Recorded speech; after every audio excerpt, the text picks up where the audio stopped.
Қайырымдылық ізгі қасиет. Қазақ ежелден жетімін жылатпай, жесірін тентіретпей, мұқтажға мейіріммен қол созған халық. Сол ата-бабадан қалған асыл дәстүр бүгінгі күнде де жалғасын тауып келеді.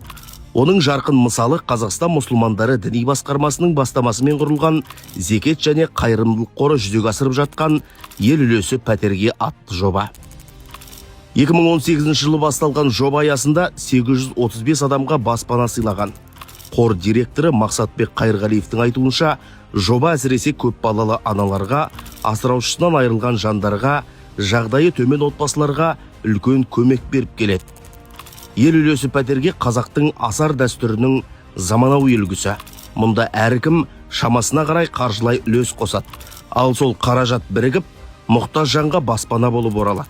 Сонымен қатар, жоба мешіттерде айлықсыз еңбек етіп жүрген дін қызметкерлерін қолдауға да бағытталған. 2022 жылдан бері ауылдық мешіт имамдарына үй алып беру және қызметтік пәтермен қамтамасыз ету ісі жолға қойылған. Ел үлесі пәтерге халықтың бірлігін, бауырмалдық пен ізгілікті ту еткен қайырымдылықтың көрінісі.